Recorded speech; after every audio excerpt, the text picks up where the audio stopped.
At the Track is powered by Marie's Custom Tees, Tumblers, and more, Baggett Racing and Automotive Services, B. Buckler Designs, and BsSmall Engine Repair. Now let's get into today's episode.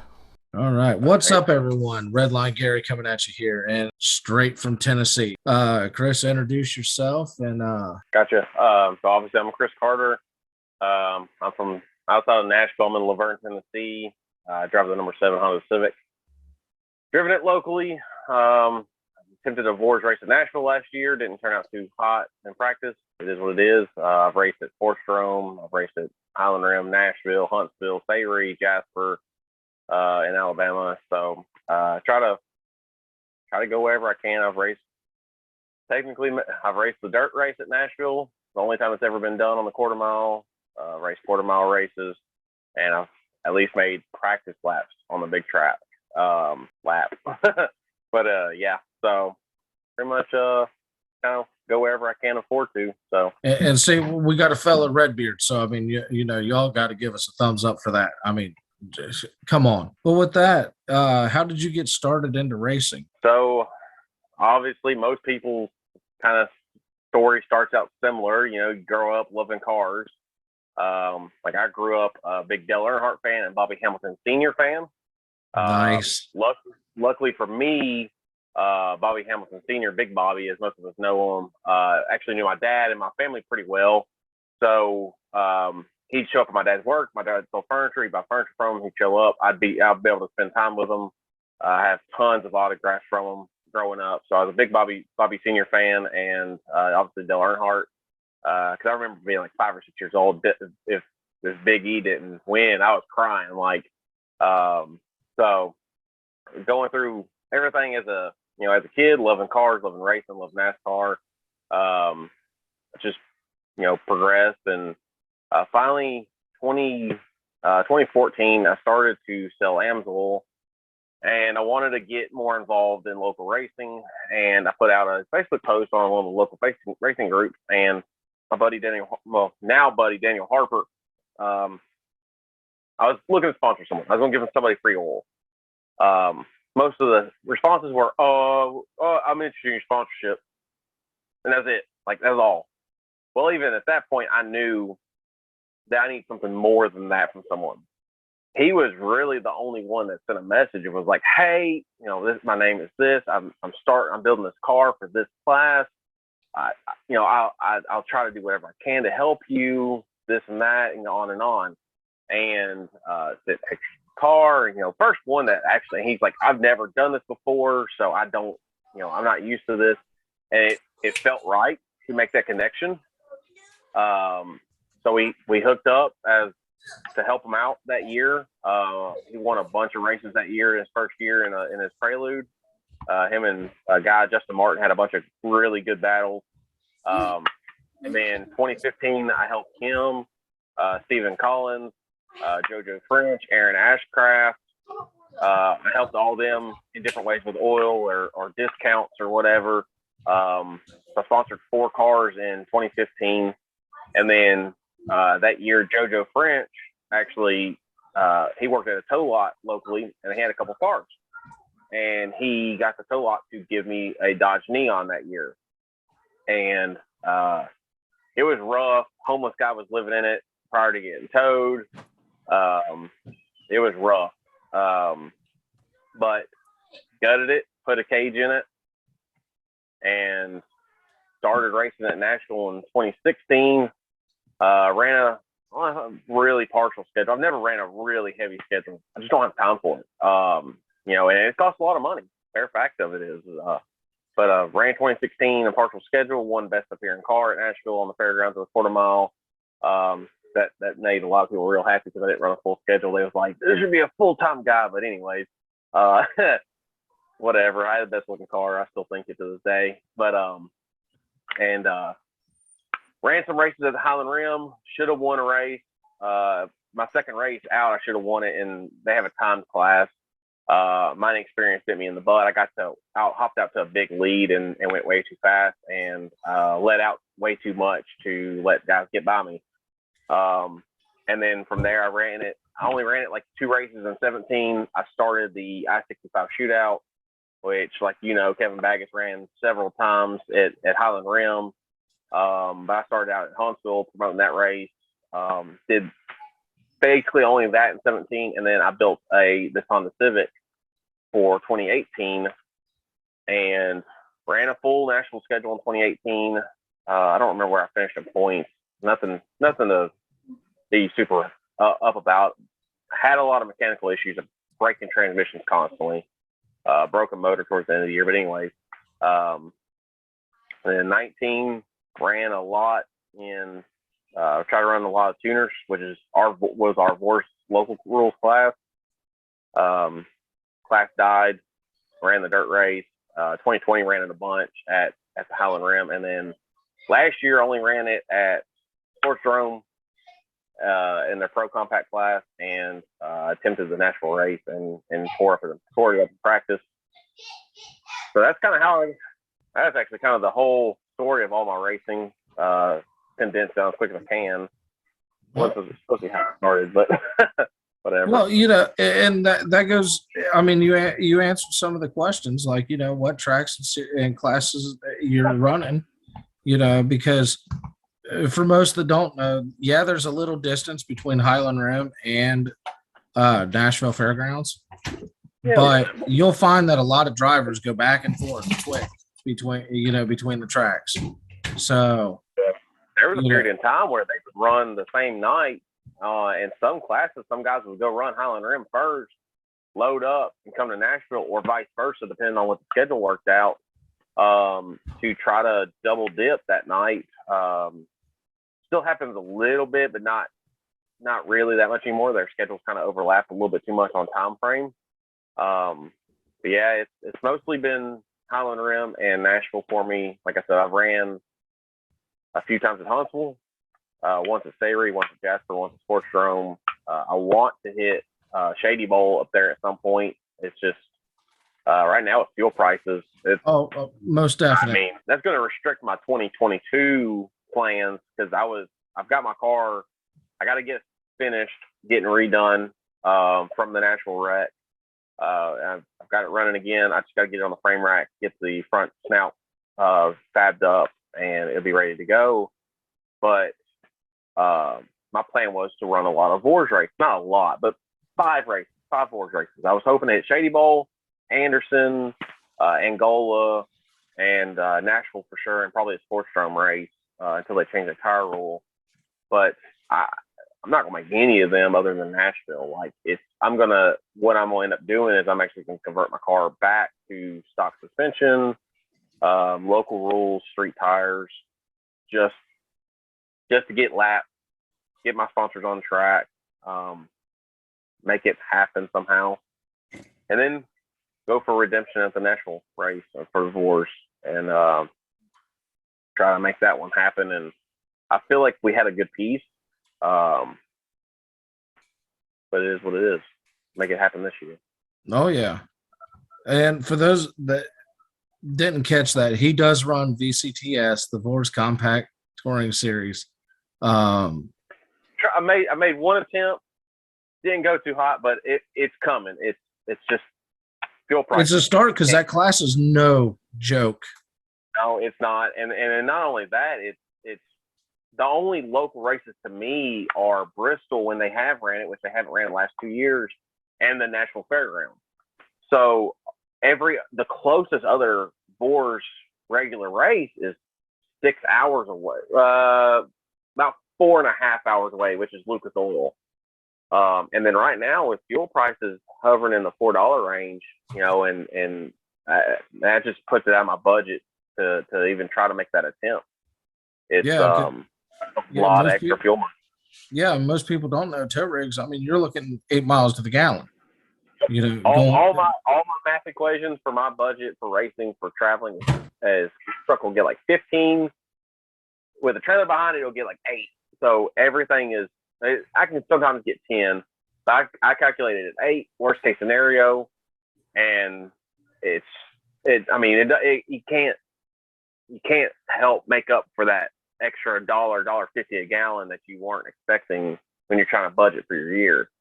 Oh yeah. So it's got a coil with big old 33s on it. So that ain't helping it none either. But it pulls good. So Who's on your team?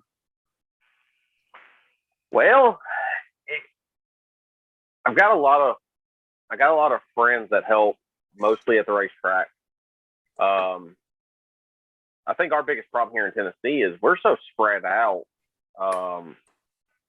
We're so spread out as far as people that we race with that if we were able to be closer, that we would have a lot of help, on a regular basis. But like, Daniel Harper, it went from me sponsoring him to us helping each other to him helping me now that he stepped away from racing full time. People like Ricky Calkins, Greasemonkeys Small Engine Repair. He helps all of us. Josh Garvin has traveled with me a few times. Mark Dice. God, I can't believe after years I still mispronounce his name. But Mark Dice helps us at the track. He's traveled with us. Ray Gann has traveled with me to Indiana. I'm gonna feel bad because Stephen Collins has helped me several times. Brant Corlew has helped me with Harper in the past years. I feel like I'm gonna leave somebody out, but most of the time it's at the track. It's track help. Unfortunately, I don't get a whole lot of shop help. It's I'm kind of in between everybody. They're either an hour this way or 45 minutes that way, and it makes it hard to get a lot of specific help. But it is what it is. They're super helpful when they have time, especially at the track. That's the best part about our local classes. A lot of the main guys that have been around it for a long time are willing to help anybody. I've given up a lot of my own time. 2017, 2018, I gave up a lot of my own racing to promote a race. So my buddies had a big race to race it. Took a lot of money out of my own pocket to make sure that race happened. Oh yeah. And yeah. Either way, super thankful for any of their help. Well, yeah. See, I know when we headed down y'all's way, I remember guys going from spot to spot to spot. Who's got duct tape? Who's got this? And everybody was trying to lend a helping hand with whatever they had. But usually when somebody asks, it's something nobody carries because they've already used it. Yeah. So. Yeah, either carries it or it's something like car to car, it doesn't interchange. I mean, I've had times where at the track I'll be like, man, I need a VTEC solenoid or something, and then of course I've got one where it's just a slightly different shape on the top, and everybody else has the other versions of it, but I don't have mine. Or like I had an injector go down, and everybody else had OBD1 injectors. I had an OBD2 injector, which are completely different. I'm like, what the heck? But it was what it was, but everybody was digging through their whole pile of stuff to see if they had an injector. Or anything that would work. Yeah, and I've been to a lot of tracks that's not like that. They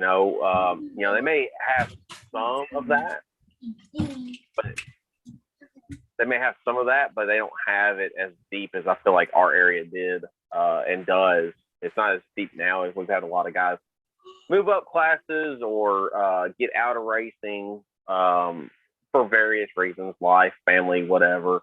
But there's still a pretty good, solid core group of guys that race pretty regularly that's still that way. So. What makes racing special to you? My biggest thing is the problem solving. I'm kind of a nerd in some things. It's a combination of the problem solving and the competition. I love to compete, like freaking love it. And I was never a super athletic guy. I was athletic enough to be, competitive, but like football, I could never just run by somebody. I mean, I'm 5'10", 5'11", and like right now I'm 230. So I've never been like these peak male physical fitness. I could just never just run by somebody. I could never always blow over somebody, but I was still enough. I was close enough. whereas so racing's kind of that same ordeal. And as you get older, you might fall off driving a little bit, but you still can drive pretty consistently. So even if you aren't the most physically apt, you can still be competitive. And not only that, but like I said, the problem solving is like, okay, the car is doing this. I need to do, in my mind, I'm doing, okay, what do I need to do to fix that? And then if that doesn't work, then what's the next step? And then this and this, and doing math, doing the math and just figuring out what combinations work. I feel like if Sports Drome, so I tore the car up at Sports Drome because a guy blew up in front of us, I was probably top 3 on speed there. And that was a big jump because I was geared wrong. There's guys up there that run the same kind of similar combination I do, and they told me a gear, and I don't know how they ran that gear with the same size tires and stuff, and they're hitting the RPM they need to, but I wasn't even close to it. So if I had more gear, I feel like I would have been even better. But that's like, okay, well now next time I would know, or doing the map ruler and mapping out the track sizes and doing the math in my head. Okay, well if it's bank comparable to the rim, then I need to do this gear. Just the math. A lot of guys, the gearing aspect of it gets they don't get it. And it's not perfect. I'm not saying I'm the gearing master, but I feel like I can get gearing pretty close on anything I have involved with, to have a better shot at being correctly geared down the straightaway. It's, some are harder than others. I feel like I can get pretty close. I understand the math behind it. Oh yeah, and see that goes back to like the recent video that I posted with my channel, where I was talking about like the setups and how the track is a huge crucial part of setup. Because you could have banks, you like the rim, or you could be flat like Nashville. Yeah, and that's something that our group, I think, has really helped our group, because when we've went to other places, we can be super competitive because we got used to making it turn on a parking lot, Walmart parking lot, National Fairgrounds track. Yep. And if you can make a 2,400 pound or 2,600 pound, 2,500 pound Prelude turn on a flat parking lot, or a 2,200 pound Civic turn on a flat Walmart parking lot, National Fairgrounds track, then if I go to a bank track, I can make it turn however I want it. And I think that's one thing we've always had one up on a lot of places. A lot of places people get comfortable with their bank track and they don't work on making them turn as good. They just try to outmotor everyone down the straightaway. Whereas we kind of have that both thing. 2014, 2015, you didn't have to have all the motor in the world, but you had to turn. And then guys progress, and rules change and adjust and tweak, and guys get more motor. And there's guys now that have a lot of motor, and they're fast on the quarter mile. And yeah, and they've even put us back on worse tires. We used to run the Falcon Azini that were 200 tread wear, but they're like, you punch them with a durometer, they're sticky. And we were dipping down in the 16s, like deep in the 16s, finally in 2020, I guess. Yeah, 2020. We finally broke track record that stood for 16 years, and we kept pushing the envelope every time, and then they put us back on DOT 400 plus treadwear basically, and we're back to close to them speeds again on even kind of crappy tires. It's we're not quite there. I don't think we'll ever get quite there, but we're getting close to what we were, say, 2019. So when I had my Neon, I just moved into this house, and they were building the Walmart literally across the street. And I had gotten tore up, like suspension got tore up or something. And I fixed it. And I was like, I need to test something. I roll over to the Walmart parking lot, and I do like 5 laps in the Walmart parking lot because it's the closest comparison I have to Nashville. And I was like, man, this car's turning good. And then go run back across the street to the house. And of course, cops rolling by trying to find who's out there fooling around in the parking lot. And I'm having it tucked away in the back under a cover. and go back to the track the next time, and the car turned just as good. I'm like, yeah, it's just like the Walmart parking lot for real. And what better way to test it? Minus the Walmart the parking lot had more grip with this fresh pavement, but it was still flat. It was still had way more grip, but it was comparable. It was the closest thing you get. So yeah, and then now that you're getting up with the VCTS guys in their schedule, I mean those tracks are no joke. Yeah, it's a big difference. Yeah, it is, and that's what bit me in the butt at Nashville. So I had never been on anything bigger than a big quarter mile. And for those that don't know, the big track at Nashville is a 5/8 mile. So it's a lot bigger. And I talked to a bunch of guys that raced there the first year they raced the VCTS there, and then I talked to the guys that had ran late models at Nashville and Five Flags, because I knew some people that ran Five Flags for the VCTS. I knew what gearing I needed to do. So I got my gearing right. I thought it was going to be really close, and it seemed like it'd be ballpark. And the Saturday rained out, complete washout, garbage weather day Saturday.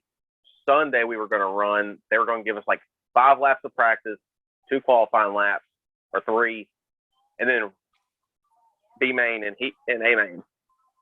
Well, I've never been on that fast of a track. I was the second group out, and trying to scrub tire heat in it, trying. But I'm trying not to go. We got like 1 warm-up lap. I'm just scrubbing as hard as I can to get heat in the tires, because it was 45 degrees or something. Track was still cold, tires were cold, and I was trying to be a good guy and run the minimum tire pressure rule that the Hoosier had in place for VCTS for big tracks. That's 32 right side, 22 left. I wanted to do 14 and 24, but I was trying to respect the series. They want that. I'm gonna do it. Trying to play my part of doing good for the series and whatnot, and go out there and we get the green flag, and I baby it and turn in 1 and 2, and I'm like, oh my goodness, this thing is gonna turn. Like it's gonna turn. Go down the back straightaway, coasted off into 3 and 4, letting out 20, 30 foot early. I still turn a decent lap time. I think we had 39 cars on the board, and I was babying it. I turned like a 31st fastest lap, I think, on the board. And that was after everyone's 5 laps. So then go off into 1 and 2, and I drive in a little bit deeper, and the car's coming around. I'm like, okay, I can drive out of this. And coming out of the corner, the rear end's really stepping out, and I'm just trying to get the car to turn straight, throttling it like I would on a quarter mile. And about the time the car set towards the outside wall a little bit, and then it got set back straight, and I hit that hump coming out of 2 that goes over the tunnel. And about that time I did, that car humped up, and it sat down, pointed towards the inside wall, and I was along for the ride at that point. I was along for a ride. There was no saving that. And I feel like if I had just realized, if I had just let out and just let the car loop it, I probably would have saved it. Instead, I hit the wall at 80 mile an hour. According to my data log, I went from 80 mile an hour to like 17 mile an hour in like a 10th of a second. And a clobbered the inside wall. Yeah, clobbered the inside wall. And it tore up some stuff. So that's a permanent pucker situation. Yeah, and so the crazy thing is the data log front straightaway get into the turn before that wreck was 90. I was at 94 mile an hour. I was gearing for 99, and I still had not really buried it off in there like I wanted to. But once again, inexperience, cold track, cold tires, mostly inexperience, caused me to lose the front end of the race car, and so I didn't get to make the start like I wanted to. But going like that, say go to Bristol, that's another 10 or 15 miles an hour there. That's no joke in these compact cars. Like people don't realize these cars are legit fast, like ridiculously fast in some of these places. I mean, you put them up against some of these street stocks, and they blow the street stocks out of the waters. And places are bad fast as they go to. Even the quarter mile stuff like Angola and stuff, they're fast. They're a fast quarter mile. They're not 70 mile an hour. They're 75, 80 mile an hour. It's a big difference. Really, our stock class anymore is basically SCDRA dirt rules. Yep. But on a stock computer. And that's about where our rules are right now. So, yeah. And it's a huge difference because, you know, like we can turn, you know, on a 3/10 mile, you know, like, you know, Shady Bowl, we could turn, you know, mid to high 16s at our fastest. Now with Vors, I can tell you right now that they run 15, like low 15s. Like and 15 they're, yeah, and they are no joke.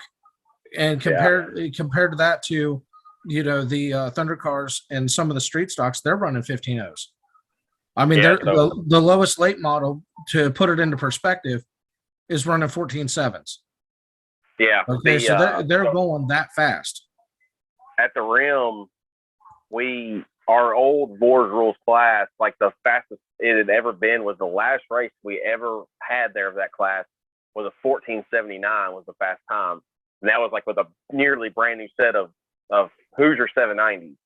So for anyone that knows, Vors run 795s all the way around this year, but they were running 785s and 790s last year. Well, I came and tested at the rim first time out with the car being redone to go Vors setup. And I had a super used set of 795s that are super rock hard on the right, and I had an old set of 790s on the left. And I went out and turned a 1460 flat, and the car had way more in it than that. And that was just from adapting and spending the money to do the stuff that Vors cars do. And, you know, most of the Ridge runners are, you know, some of them could dip in the 1490s, but it wasn't consistent. It was mostly 15.0 to 15.6 were the really fast cars. And, you know, a lot of them would hover in the 16-second range. But, man, and my car, when it was on stock rules, I was a 15.3 to 15.5 car. But just simply putting camshafts in something and getting racing springs and coilover sleeves and the wheels and tires. I mean, at the rim, I'm not geared right with those wheels and tires. But if I had a different transmission, I was going to have been in the 1430s probably on used tires. I mean, I had 300 RPM left to go.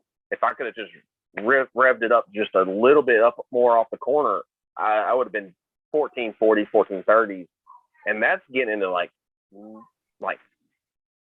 at least super stock territory in our classes.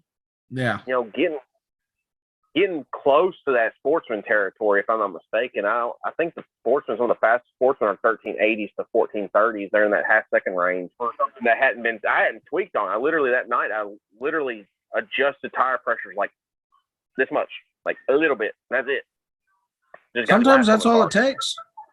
Got more comfortable in it. And it's still the same setup I ran in 2019. That my fastest time in 2019 was a 14. I think a 1490 was my fastest time I ever qualified. And simply just adjusting motor stuff and getting a little bit better with ball joints and suspension angles and stuff like that, getting better with that stuff picked me up, you know, 0.3 a second, like that. You know, changing just a little bit of tire pressure or understanding what the car is doing, because, you know, in some classes you're allowed to have staggered, you know, but even that can make a huge difference. Yeah. And people don't understand staggered, and they think, and some of them think, oh, I'm pushing super hard over onto the right front. I got to put this big, heavy spring in the right front. No, just make the car turn better, and it will get off the right front. And even if it does travel onto the right front, it's okay as long as it's not overkilling the tire, because guess what? No matter what anybody thinks, you can look at a dirt car and especially like late models and stuff and go, hey, they're rolling over on the right front. Guess what? They're in the throttle. And that's because that car is flexing and moving, but it's still rotating because the stagger in the tires are a certain way, or, you know, the front end is wider on a dirt late model than it is of the rear. So, and that's why like factory trucks, their track width in the front wider than the rear, so they can turn into parking spots and stuff better. That goes back to the slip angle and, you know, basic geometry, suspension geometry. But I mean, and in some dirt cars, the rear end, once you go and you pitch it, it'll sync up and it comes up under. You'll see the left rear halfway up in the door panel, basically, because the way the J bar pulls the left rear, it's pulling it up, so it's causing the rear end to turn it. So when you're in, actually turning it like our front wheel drives, if you put a ton of camber, a ton of toe in it, or a ton of, let's call rear steer in it, because toe is a tricky thing in the rear, but if you put a ton of rear steer in it, it's doing very similar to what the dirt late models do, but they're doing it with their power wheels. You can't, but there's a limit. There's too much is how much, or how much is too much, I should say. But just because it's dirt don't mean it can't be applied to asphalt, and just because it's asphalt don't mean it can't be applied to dirt in basic logic and basic thought.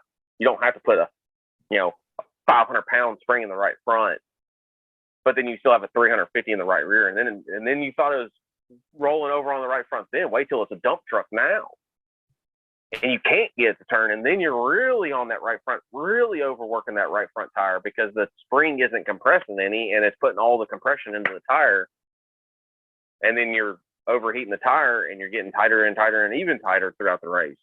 There's a balancing act.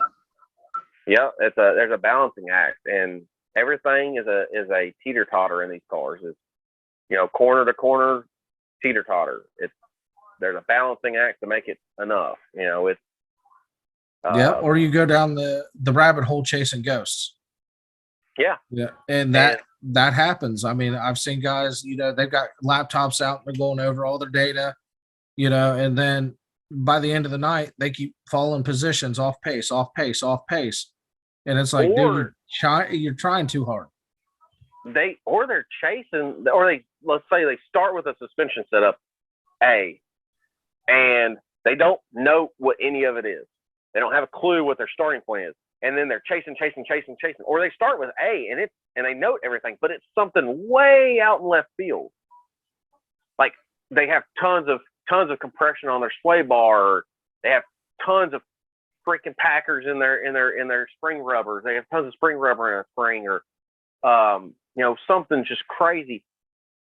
But then when you get further and further away from it and you don't notate, they don't know where to go back to get, hey, okay, this one worked the best. I don't know. Well, what was that? They don't have a clue where to go back to that. Like I start out all my cars, and any cars I try to help, we try to start out like sway bar and links the exact same length. Just try to get the springs a certain percentage, get the car to a certain percentage, and then once you get consistent lap times there, and you're ready to start burying more in, or you can tweak more. Okay, we can go up on the right rear, or this, or we try to start with all our tires at 30 on the right side, 20 on the left side. Depends on what tire it is. 40 to 43% cross on street tires. Like my Vorse car, I'm at 33% cross, and that's with sway bars not loaded, and that's probably a little bit too low of cross. Nashville kind of proves that, but it worked on the rim and it worked at Sportstrome. Just didn't work at Nashville. It didn't need that much turn. It didn't need that much rotation. Right. But people don't know where to go back to zero. They don't have a neutral enough starting point. It's hard to get that. Don't get me wrong.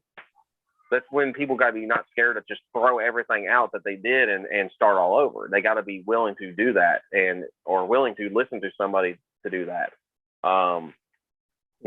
There's a couple guys. There's one guy that's local that last year he was dump truck pushing.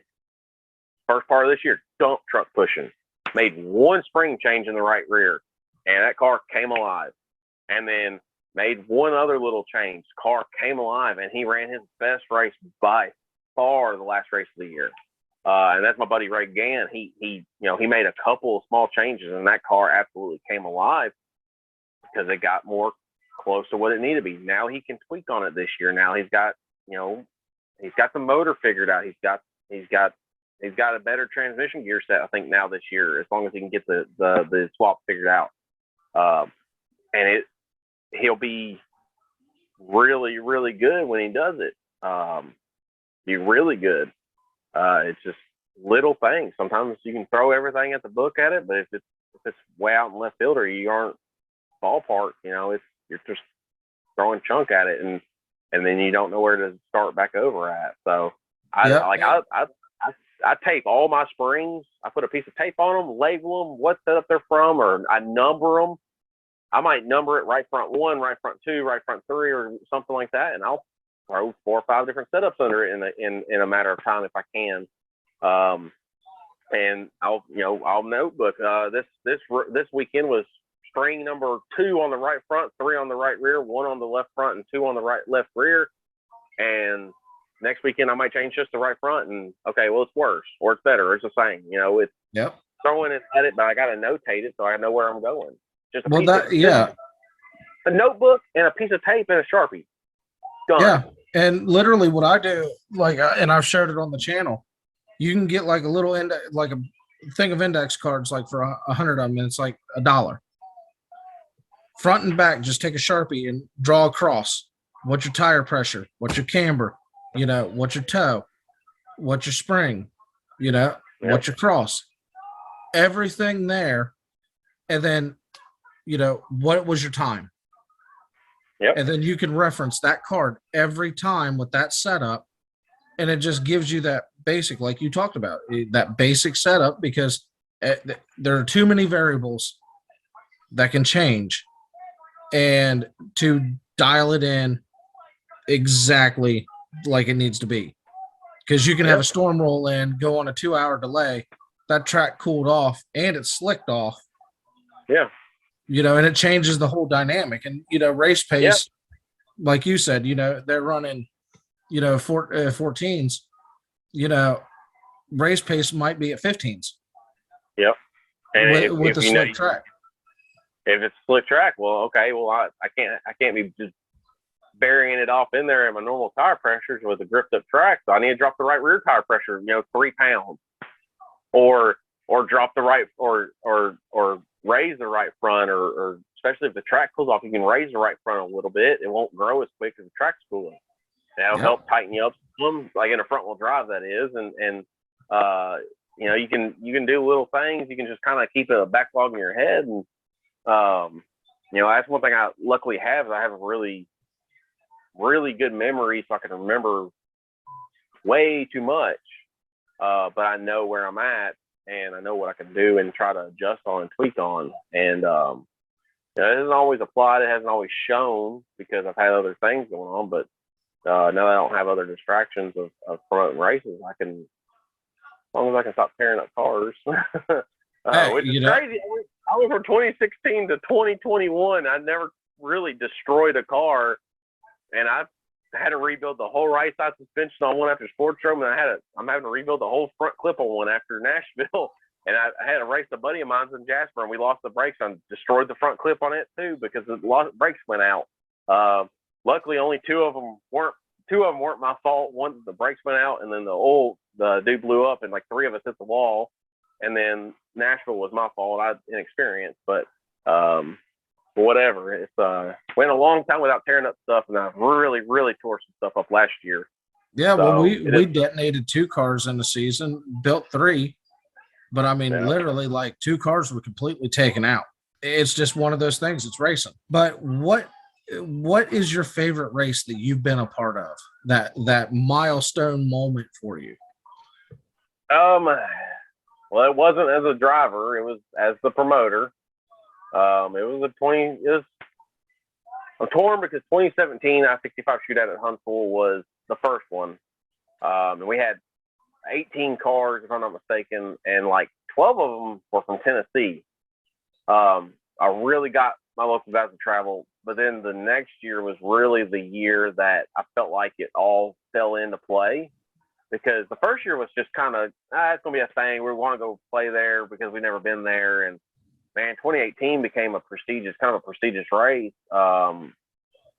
We had 28 cars show up, and and I never raced my own race. I let people drive my cars for me. So, sitting there on pit road and watching all these front wheel drive cars from Nashville, from Tennessee. I had a guy from Indiana come one time, Kentucky,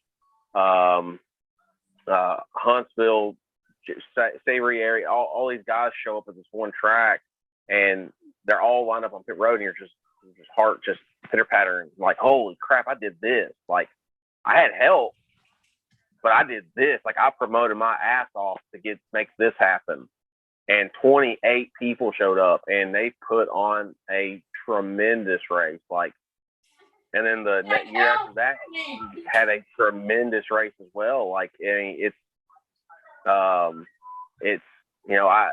sold the race, and I kind of sometimes regret it, but I'm glad I did. It needed to be done. I needed to move on. I needed to go focus on my own racing. But those races, probably the 2018 one when I had 28 cars show up, was probably the biggest race I was a part of as far as feelings, like getting into it. As I wanted to race, it was a promoting thing. As far as me personally racing, was the 2020 shootout at the Rim. It was the first year at the Rim, and it was after I just sold it to Jerry Criswell, that owns Holland Rim, Veterans Motorplex, whatever you want to call it, right. same place.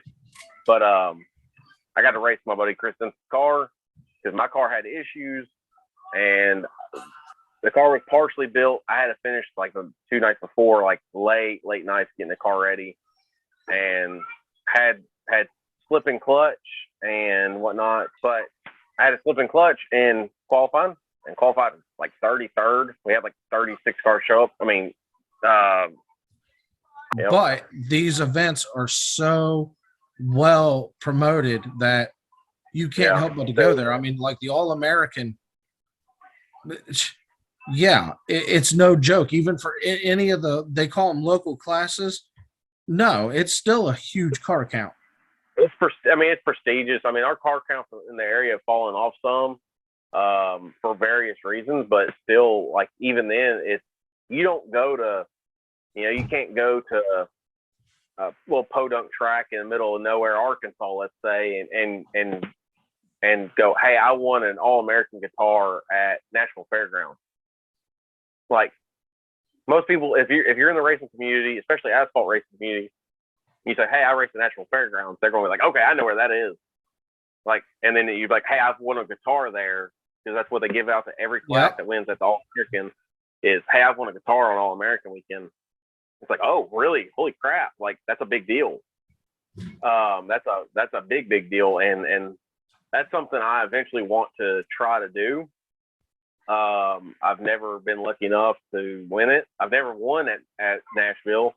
I've helped Harper win a few, helped to win a couple of championships. He has 4 or 5 guitars now between championships and All-Americans. But yeah, I mean, it's a big deal. It really is. And I mean, you get to know a lot of guys. Like, last year when we were there, it was part of the SRX weekend, Right. So, I mean, it's like, you never know, like, what's going to go rolling through there. And I mean, it is a prestigious event. And if you've never been to the fairgrounds and seen that grandstand, I mean, it's like mini Daytona.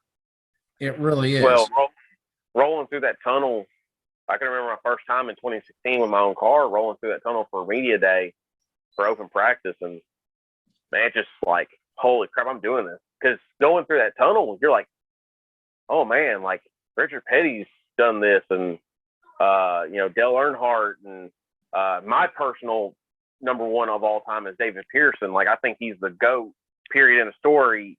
No, statistically and visually, he's the GOAT, like percentage wise, period, in a story.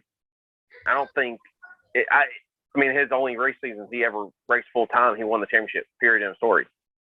Like, his race win percentage per races he's raced, he's way higher than Richard Petty's ever was. But like people like Dave, so like off on that tangent, but like David Pearson going through there, and all these guys, if Dale Juniors went through there, and like, it's like, oh my gosh, like I'm going through this tunnel that all these famous guys have went through, and I'm gonna get to race here. And then that was a really big feeling when we was making our laps to check our transponders, picking up on the fairgrounds on the big track. My cheeks were poking through the side of my helmet because it was just the biggest smile on my face, pace laps on the big track. I was like, oh my God, I'm doing this. Yeah, and that big track is no joke. It's like, holy crap, this is real. Because I've wanted to for so long to do it that I did whatever it took to make it happen. It didn't turn out like I wanted, but I'm dead set this year it's going to happen again. Yeah. But still, I can say I've made at speed laps on the big track. Not very many people can do that. No. And I was so happy to find out that you did that. I was like, man, he's got to be grinning from ear to ear. Yeah, and especially for the heartbreak of hitting the wall. And I didn't even realize it, but I was so torn up over it that when I got out of the car, I remember I didn't know, but I watched the C51 video after. I just both hands in the concrete wall as hard as I could. I was so dejected. And the rest of the day, I was like, man, why are my hands so sore? Like, I didn't hit nothing in the car. And then, like, a couple of days later, I saw the video. I was like, oh, crap. No wonder. No wonder my hands were sore. I basically punched concrete wall. But that also goes into the next question. What motivates you to strap into a car and take it to the brink? Man, just, I don't know. Just the pure love for it. Like, there's those things that just make you click in life, and the racing just clicks with me. It's what I think about. If I got nothing going on, if I don't got, with kids baseball practice now, and or we ain't doing family stuff, or yeah, I'm probably thinking racing. I'm probably in my mind going thinking racing, or we're looking at racing videos. Like right before we got going was Cletus McFarland, Cletus McFarland that ran the National Compact Touring Series at Freedom Factory. He owns the Freedom Factory. He posted a video of drag racing. He got Mullet, his El Camino, finally into the sixes. I'm watching that right before you snatched me with a link. So yeah, I don't care if it's dirt, asphalt, drag racing, boat racing, foot racing, helicopter. I don't give a crap if it's racing. I love it. I'm not picky. I like any of it. It could be, and I don't even care if it's two Teslas racing down the track. It's freaking impressive. Cool as shit. Yep. I don't think it's sustainable, but anyways. Well, I don't think any of the EV stuff is sustainable on a big scale. Like you can't.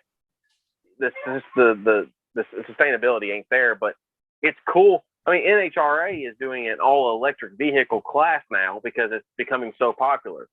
Yeah. I mean, if that doesn't tell you something, then and all these people, I can't hear the engine. Who cares? This dude just did an 8-second pass in an electric vehicle. How are you not like, holy crap?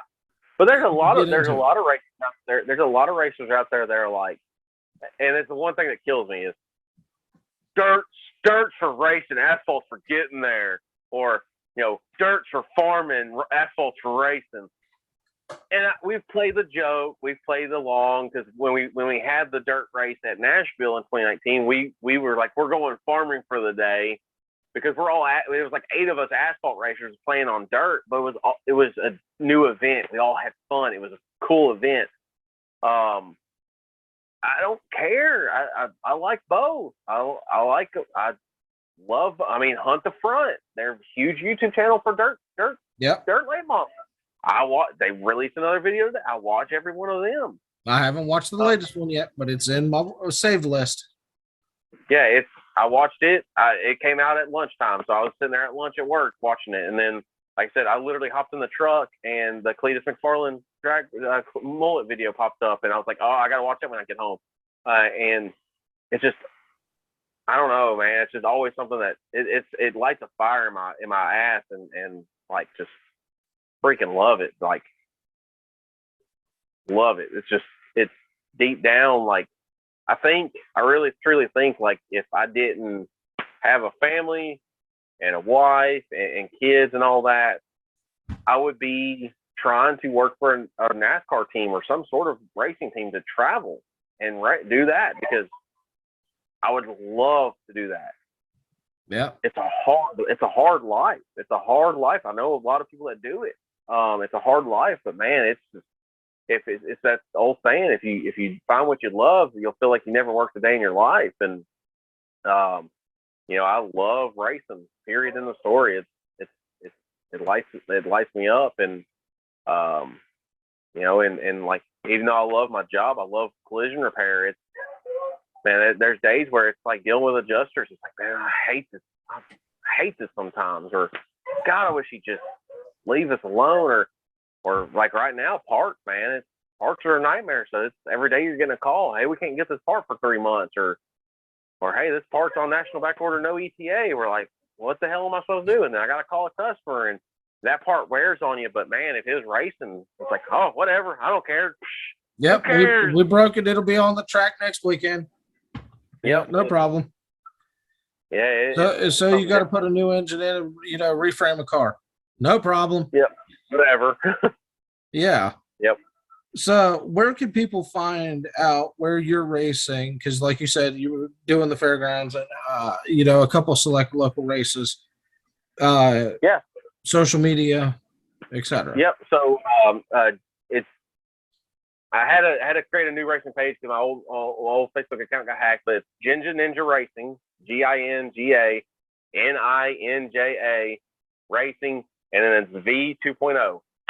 There's a first one out there. That's my page. I just can't get access to it anymore, but the 2.0 page is the current one. I try to post every couple of days on there. I'm trying to do a lot of YouTube videos. You can find me Ginja Ninja Racing. Ginja Ninja is all one word on YouTube. Try to post some videos in there.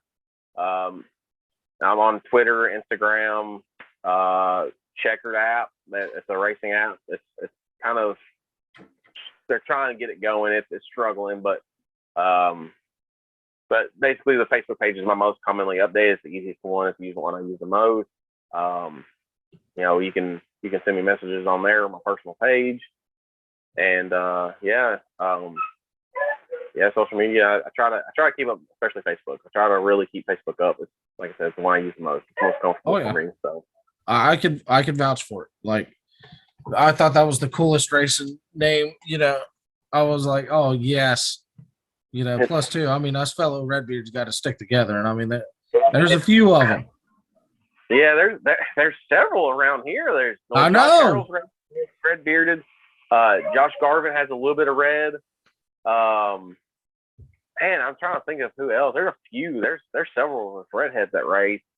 Yeah, and all of them are in Tennessee. I mean, I never felt more at home than anywhere. I was like, hey. Well, Garvin ain't quite red. Garvin's like I say he's a really, really dirty red black, but whatever, it doesn't matter. Yeah, there's several of us, and none of us related to each other. I don't know how, but we aren't. I know. Even though we get told we all look alike. Yeah, and just try to. The name came like 2016 or 2015 or something, just Ginja Ninja, and it just stuck. And then I went through trying to run my racing as a Facebook thing to try to get views and have another way of promoting sponsors and stuff. And I just needed to use something that might be noticeable, Carter Motorsports, Carter Racing, or what all the generic ones. I get it, you're using your last name, but like for me, like Carter, it's such a generic last name. It's just super common. It ain't gonna pop or show. Whereas Ginja Ninja Racing, you're like, oh, like it'll catch your eye. So it just made it work. Yeah. But with that, who are your sponsors for this season? Right now we're not stuck at, but we're sticking with Allison Racing LLC, racing parts, safety equipment, decals, shirts. I got shirts coming hopefully here really soon. We're working on it. Going blank. Hubcap Heaven in Nashville. They do wheel repair and refinishing and cleaning up wheels. They sell wheels. And then Nolensville Collision Repair Center, which is where I work. Marcel helps me out a lot. I get to use the shop. Greasemonkeys Small Engine Repair. Like I said, he helped a bunch of us. Traction Concepts. Hooked up with them. Highway 52 Shower and Mirrors. That's Daniel Harper. That's his glass business and helps me a ton. Little Red's Restoration and Repair. He does a lot of restoration work. He's Scott Hudgens. He's helped out a couple times and sent some work his way. Does really, really nice restoration work for a reasonable price. Doesn't, he isn't going to gouge you. He's going to be fair with you. He does really nice work. He's doing a Corvette right now that's going to look pristine. It looks so good in the photos. Trying to make sure I don't miss anybody. Because I don't have it in front of me. Front wheel drive shop. Todd Metz Jr. Front wheel discussion. Yep. And he does a lot of stuff for a lot of people, and I think that's about where I'm at right now. I think that's all I'm at. I obviously would take sponsorship from somebody, product, money, whatever, tires. Try to do whatever we can. But yeah, that's where I'm at right now, sponsor wise. All right. And you already hit the bonus question, which was the merchandise, because you better want to have a Ginger Ninja shirt. I'm getting one. Got all the graphics and stuff to him. He's got to get his Branson Allison's got to get his designer to work on it. I told him no big rush. Been kind of putting it off, and was trying to wait till the beginning of the year. That way we make sure we didn't have any new sponsors. I didn't want to leave any of them off. Trying to verify what we were going to do, because kind of could see way money was going. It's expensive. Obviously, everybody knows racing's expensive, but try to make the most bang for our buck. But we're going to work on shirts, and hopefully we'll be able to get some hats going. I don't know the hat situation yet. I hadn't really gotten to that, but 4 shirts are coming. For sure, shirts are coming. The Agenda Generation page will have that, and it'll have my schedule as soon as I finalize where I'm at. I want to get the car a little bit closer before I put out a schedule. That way it's more reasonable to hit. I think it's going to start in June, which is a couple months behind everyone else, but I think that's where I'm at. Nashville's second race is in June, so I think I'm going to hit Nashville's second race on the quarter mile and go from there. That'll be all on my racing page as well. Nice. So with that, I'll try to have as many links down below. Feel free, especially if you're in the Nashville and surrounding area, to check out his sponsors. A lot of their links will be down below. I'll link to his YouTube channel and social media, so you all can give him a good follow and show up at the track. Tell him that you got to see this and want to meet him. I mean, I'm sure he'll be one of the first ones to be like shaking your hand and Yeah, I mean, that's real life. And the big thing is bring your kids. Nashville and the Rim, you can bring kids in the pits. I think Rim you have to have a notarized form, but you're allowed to bring your kids in the pits. Let them get the bug. Bare facts is motorsports is a thinning herd. We got to keep it alive. The EPA isn't doing us any favors. We got to really try to introduce new blood into it and keep it going, because in 20 years, the old heads, as a lot of people call them, they're not going to be racing anymore, and they're not going to be sucking around. And there's not a lot of 20 to 30 year olds, 20 to 40 year olds in it. There's a group of us. Like, I'm 31. There's not a ton of me. There's a handful of teenagers now, and lucky for them, they get moved up pretty quick, because a lot of times they have money backing them, luckily, and they move up past our core class really quick. But places got to realize our core classes, front wheel drives, pure stocks, stuff like that. That's what keeps the track alive. That's what pays the bills. Most definitely. If you don't get blood into them divisions, you're gonna die pretty quick, and a painful death in motorsports, unfortunately. So bring your kids, let them catch the bug. Start them out in a quarter midget. Start them out in a bandolero. Move them up from there. And the bandoleros you guys got down there, you all have that wrapped. Recently just started back up. first year it was really thin car counts. There's it looks like several cars, several cars, new cars this year. So we'll hopefully they keep growing. Yeah, but with that, we're gonna wrap it up here. I want to thank you for taking the time to do an interview and get everything together. And I mean, we got family life, and it's racing season, so it's all crazy. Yep. But my wife picked it to go. I was like, "Hey, it's 7." I'm like, "Oh, we've been doing this almost an hour." This is one of the longer interviews, but I mean, dude, we covered ground that this is the stuff that we really need to get out, Yeah. And every little bit helps to try to save the sport, So we have a place to go and enjoy. As long as people can sit down and pay attention and watch it, it's hard to capture someone's attention for more than 30 seconds. That's the hardest thing. 30 seconds attention span in America right now. If you don't capture them immediately, they may not make it to the end, but hopefully they make it to the end. Hopefully it happens. And they really listen to all of it and be cool. So. Yep. So with that, I'm Redline Gary. This is Chris Carter with Ginger Ninja Racing. Keep it on the track. Redline Gary coming at you here. Today's featured business, Highway 52 Shower and Mirror Co., based out of Portland, Tennessee area. That is Tennessee.